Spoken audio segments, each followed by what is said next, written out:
Hi guys, welcome back to my channel. So இன்றைக்கி வந்து பார்க்குறீங்கன்னா நம்ம வந்து கிரியேட் டேட்டாபேஸ் எப்படி கிரியேட் பண்ண போகிறதுன்னு சொல்லிட்டு பார்க்க போகிறோம்னு சொல்லியிருந்தோம். அதுக்கு முன்னாடி ஃபியூ திங்ஸ் நம்ம டிஸ்கஸ் பண்ண வேண்டியதாக இருக்கும். சரிங்களா, இன்னும் கொஞ்சம் டீட்டெயில்ஸ் வந்து உங்களுக்கு சொல்கிறேன். So create table. ஸோ இப்போ வந்து நம்ம டேபிள் ஒன்று கிரியேட் பண்ணோன்னா, ஸோ இப்போ நான் டேட்டா ஸ்டோர் பண்ணோம், அதுக்கு எனக்கு வந்து டேபிள் கிரியேட் பண்ணி ஆகணும். சரிங்களா, அதுக்குள்ளே ஸ்டோர் பண்ண முடியும். மை எஸ்கியூஎல் வந்து பார்த்தீங்கன்னா நம்மளால் டேரெக்டாக டேபிள் கிரியேட் பண்ண முடியாது. ஸோ ஆர்க்கிளில் நம்ம டேரெக்டாக டேபிள் கிரியேட் பண்ண முடியும். மை எஸ்கியூஎல்ல வந்து நம்மளால் டேரெக்டாக டேபிள் கிரியேட் பண்ண முடியாது. அதுக்கு வந்து ஒரு சப்டேட்டா பேஸ் கிரியேட் பண்ணி அதுக்குள்ளே நம்ம டேபிள் வந்து ஃபெச் பண்ண முடியும். ஓகேங்களா, டேபிள் கிரியேட் பண்ணி அதுக்கு டீட்டெயில்ஸ் ஃபெச் பண்ண முடியும். இப்போ வந்து பார்த்தீங்கன்னா ஸோ எதுக்காக மெயினாக பார்த்தீங்கன்னா இது ஒரு பெனிஃபிட்டுமே இருக்குது. ஸோ இப்போ வந்து நான் வந்து ஸ்கூலுன்னு சொல்லிட்டு ஒரு டேட்டா பேஸ் எடுக்கிறேன்னு வச்சுக்கோங்க. அது ஸ்கூல்னு ஒரு ஸ்கூல் எடுத்துக்கிறேன் காமனாக. அதுக்குள்ளே வந்து டேபிளில் வந்து ஸ்கூல் ஸ்டூடெண்ட்ஸ் டேட்டாஸ் ஃபுல்லாக ஃபெச் பண்ணுறேன். ஸோ அது வந்து டேட்டா வந்து ரிட்ரீவ் பண்ண முடியாதுன்னு சொல்லிட்டு இல்லை, பட் வந்து அது கொஞ்சம் ஹார்டாக இருக்கும் ரிட்ரீவ் பண்ணுறதுக்கு. அதுக்கு பதில் எப்படி பண்ணலாம், ரெண்டாவது செகண்டரி பார்த்தீங்கன்னா சப் டேட்டா பேஸ் கிரியேட் பண்ணிக்கலாம்.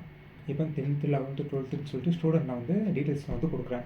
அதில் வந்து டேபிள்ஸ் வந்து பயாலஜி ஸ்டூடெண்ட் அந்த டிபார்ட்மெண்ட்ஸ் வந்து தனித்தனியாக நான் வந்து கேட்கலாம். காமர்ஸ் ஸ்டூடெண்ட்ஸ் இருக்காங்க, 11th 12th வந்து இந்த டிபார்ட்மெண்ட்டில் இந்த ஸ்டூடெண்ட்ஸ் இருக்காங்கன்னு சொல்லிட்டு நான் வந்து தனித்தனியாக வச்சுக்கலாம். ஸோ அதுலேருந்து எனக்கு வந்து ஃபெச் பண்ணுறதுக்கு ரொம்ப ஈஸியாகவே இருக்கும். ஸோ கொரிய எக்ஸிக்யூஷன் வந்து ரொம்ப ஈஸியாகவே இருக்கும். ஸோ அதனால் சப் டேட்டா பேஸ் கிரியேட் பண்ணி பண்ணும்போது நம்மளுக்கு வந்து நிறைய பெனிஃபிட்ஸுமே இருக்குது. ஸோ இப்போ வந்து பார்த்திங்கன்னா நம்ம வந்து டேபிள் கிரியேட் பண்ணோம்னா so we need to create sub database in MySQL. ஓகேங்களா, ஸோ இப்போ வந்து கிரியேட் கொரி பற்றி பார்க்கலாம். ஓகேங்களா, ஸோ கிரியேட்டில் வந்து ரெண்டுமே இருக்குது. டேபிளுமே கிரியேட் கொரி தான் வரும், டேட்டா பேஸுமே கிரியேட் கொரி தான் வரும். இப்போ வந்து ஃபஸ்ட்டு வந்து பேசிக் வந்து டேட்டா பேஸ் நம்ம கிரியேட் பண்ணோம். ஓகேங்களா, ஸோ கிரியேட் கொரியில் வந்து ஸோ டேட்டா பேஸ் கிரியேட் பண்ணுறதுக்கு so use to create database with what name we given. நம்ம என்ன நேம் கொடுக்குறோமோ அதை வச்சு நம்மளுக்கு டேட்டா பேஸ் கிரியேட் ஆகும். ஓகேங்களா, அதோட சின்டெக்ஸ் பார்த்தீங்கன்னா கிரியேட் டேட்டா பேஸ் நேம். ஓகேங்களா, ஸோ டேட்டா பேஸோட சின்டெக்ஸ் இது வந்து சின்டெக்ஸ்னு வச்சுக்கோங்க. இதை போட்டு நம்ம டேட்டா பேஸ் நேம் கொடுத்தா நம்மளுக்கு ஃபெச் ஆகும். ஓகேங்களா, ஸோ SQL வந்து பார்த்தீங்கன்னா கேஸ் சென்சிட்டிவ் லாங்குவேஜ் கிடையாது.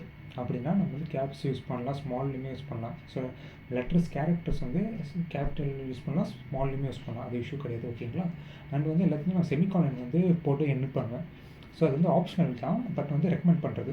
ஸோ செமிகாலன் மேக்ஸிமம் எதுக்கு யூஸ் பண்ணாங்க பார்த்தீங்கன்னா ஒரு ஸ்டேட்மெண்ட்டை என் பண்ணுறது. ஓகேங்களா, இப்போ நான் கிரியேட் டேட்டா பேஸ் கொடுத்து என் பண்ணிடுவேன் ஸ்டேட்மெண்ட்டை. ஸோ இன்னொரு கொரி அட் சேம் டைமில் நான் ரன் பண்ணும்போது அது வந்து எக்ஸிக்யூஷன் வந்து கிரியேட் டேட்டா பேஸ் வந்து அது இங்கே எண்ட் ஆகிடும்.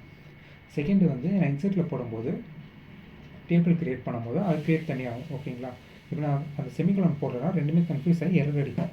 ஓகேங்களா, ஸோ அதனால தான் வந்து நம்ம மேக்ஸிமம் செமிகாலன் யூஸ் பண்ணலாம். ஓகேங்களா, அது ரெக்கமெண்ட் தான். ஸோ இப்போ வந்து அது எக்ஸாம்பிள் பார்த்தீங்கன்னா ஸ்கூல் வச்சுருந்தா எக்ஸாம்பிள் சொன்னேன், அது வச்சு நம்ம டேட்டா பேஸ் கிரியேட் பண்ணிக்கலாம். So create database school. So database name வந்து ஸ்கூல். ஓகேங்களா, இப்போ வந்து நான் கிரியேட் பண்ணலாம். Create database school. ஓகேங்களா, ஸோ கேப் ஸ்மால் இதில் வேணால் நீங்கள் வச்சுக்கலாம், உங்கள் விஷயம் தான் அது. ஸோ இப்போ எக்ஸிக்யூட் பண்ணுறேன். ஸோ டேட்டா பேஸ் வந்து ஸ்கூல் வந்து க்ரியேட் ஆகிருக்கு. இங்கே வந்து தெரியாது, நம்ம ரெஃப்ரெஷ் பண்ணோம். ஓகேங்களா, ஸ்கூலுன்னு சொல்லிட்டு ஒரு டேட்டா பேஸ் க்ரியேட் ஆகிருக்கு. அதுக்குள்ளே பார்த்தீங்கன்னா tables, views, store procedure, functions சொல்லிட்டு நிறைய இருக்கும். நீங்கள் எந்த டேட்டா பேஸ் க்ரியேட் பண்ணாலுமே ஒன் பை ஒன்னாக நம்ம வந்து பார்க்கலாம். ஓகேங்களா, நானும் லேர்ன் பண்ணுறேன், உங்களுக்கு நான் சொல்லித்தரேன். ஒன் பை ஒன்னாக எப்படி ஈஸியாக நம்ம பார்க்குறதுன்னு சொல்லிட்டு பார்க்கலாம் போக போக. ஸோ இப்போ வந்து இதுதான் கிரியேட் டேட்டா பேஸ் க்ரியேட் பண்ணிட்டோம். இந்த டேட்டா பேஸ் வந்து உங்களோட C டிஸ்கில் வந்து ஸ்டோர் ஆகிடும். ஓகேங்களா, ஸோ இங்கே நம்ம என்ன அப்டேட் பண்ணுறோமோ அது C டிஸ்கில் வந்து லோட் ஆகிட்டே வரும். சரிங்களா, ஸோ அவள் தான் டேட்டா பேஸ் கிரியேட் பண்ணுறது அவள் தான். ஓகேங்களா, ஸோ நெக்ஸ்ட் வீடியோவில் வந்து ஷோ அண்ட் யூஸ் கொரி எப்படி யூஸ் பண்ணுறதுன்னு சொல்லிட்டு நம்ம பார்க்கலாம்.